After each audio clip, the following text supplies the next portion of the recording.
പാലക്കാട് കൊഴിഞ്ഞാമ്പാറയിൽ ശരീരത്തിലൂടെ ബസ് കയറിയിറങ്ങി 2ാം ക്ലാസ്സുകാരിക്ക് ദാരുണാന്ത്യം. Kozhinjampara Saint Paul's English medium സ്കൂളിലെ വിദ്യാർത്ഥി നഫീസത്ത് മിസ്രിയാണ് മരിച്ചത്.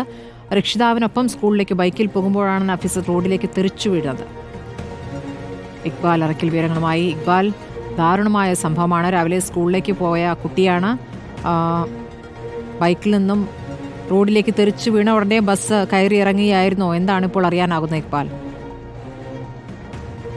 ശ്രുതി, ഇന്ന് രാവിലെ ഏകദേശം 9:45 കൂടിയാണ് ഇത്തരത്തിലൊരു അപകടം സംഭവിച്ചതെന്നുള്ളതാണ് നിലവിൽ ലഭ്യമായിട്ടുള്ള വിവരം. പാലക്കാട് പൊള്ളാച്ചി പാതയിൽ കൊഴിഞ്ഞാമ്പാറ എത്തുന്നതിന് തൊട്ട് മുമ്പ് ഈ അത്തിക്കോട് മേഖലയിൽ വെച്ചാണ് ഇത്തരത്തിൽ ഒരു അപകടം സംഭവിച്ചത്. കൊഴിഞ്ഞാമ്പാറ പഴഞ്ഞാർപ്പാളം സ്വദേശികളുടെ മകളായിട്ടുള്ള നഫീസത്ത് മിസ്രിയാണ് രക്ഷിതാവിനൊപ്പം സ്കൂളിലേക്ക് ബൈക്കിൽ പോകുന്നതിനിടെ ഈ ബൈക്ക് നിയന്ത്രണം വിട്ട് മറിയുകയും ഈ വിദ്യാർത്ഥി റോഡിലേക്ക് തെറിച്ചു വീണ് സമീപത്തൂടെ വരികയായിരുന്ന ഒരു ബസ് ഈ വിദ്യാർത്ഥിയുടെ ശരീരത്തിലൂടെ കയറി ഇറങ്ങി ഇത്തരത്തിലൊരു അപകടം സംഭവിച്ചത്. വിദ്യാർത്ഥിയെ അത്തിക്കോട് തന്നെയുള്ള സ്വകാര്യ ആശുപത്രിയിലേക്ക് എത്തിച്ചെങ്കിലും ഈ വിദ്യാർത്ഥിയുടെ ജീവൻ രക്ഷിക്കാൻ ആയില്ല.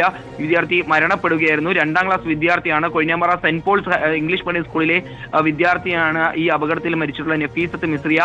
ഏതായാലും അപകട കാരണവുമായി ബന്ധപ്പെട്ടുള്ള അന്വേഷണം ഇപ്പോൾ പോലീസും മോട്ടോർ വാഹന വകുപ്പും ആരംഭിച്ചിട്ടുണ്ട്. ഈ മേഖലയിൽ നേരത്തെ നിരവധി മേഖലകളിൽ കുഴികൾ ഉണ്ടായിരുന്ന കുഴികളെല്ലാം പിന്നീട് അടച്ചതാണ്. നിരവധി അപകടങ്ങൾ ഈ മേഖലയിൽ ഉണ്ടാവുകയും ചെയ്തതാണ്. പക്ഷെ എന്താണ് യഥാർത്ഥത്തിൽ സംഭവിച്ചത് എന്നുൾപ്പെടെ പരിശോധിക്കുകയാണ് നിലവിൽ പോലീസ് സംഘം. നിലവിൽ ആ അപകടത്തിന്റെ ഒരു CCTV ദൃശ്യം പുറത്തു വരുന്നുണ്ട്. കുഴികളൊന്നല്ല, ഒരു വാഹനത്തെ ഓവർടേക്ക് ചെയ്യാൻ ശ്രമിക്കുന്നതിനിടയിലോ അതല്ലെങ്കിൽ മറ്റൊരു വാഹനം മുട്ടിയത് കൊണ്ടോ ഈ പിതാവിനൊപ്പം പോവുകയായിരുന്ന ഈ വിദ്യാർത്ഥി സഞ്ചരിച്ചിരുന്ന ഈ ബൈക്ക് മറിയുകയായിരുന്നു. ബൈക്ക് മറിഞ്ഞതിന് തൊട്ട് പിന്നാലെ വിദ്യാർത്ഥിനി റോഡിലേക്ക് വീഴുന്നു. തൊട്ട് പിന്നാലെ വന്ന ബസ്, സ്വകാര്യ ബസ് വിദ്യാർത്ഥിനിയുടെ ശരീരത്തിലൂടെ കയറി ഇറങ്ങുകയായിരുന്നു എന്നുള്ളതാണ് CCTV ദൃശ്യങ്ങൾ പരിശോധിക്കുമ്പോൾ മനസ്സിലാക്കാൻ വേണ്ടി കഴിയുന്നത്. ഏതായാലും ഇന്ന് രാവിലെ 9:07 കൂടിയാണ്, കൃത്യം CCTV ദൃശ്യങ്ങളിലുള്ള സമയപ്രകാരം 9:07 കൂടിയാണ് ഇത്തരത്തിലൊരു അപകടം സംഭവിക്കുന്നത്.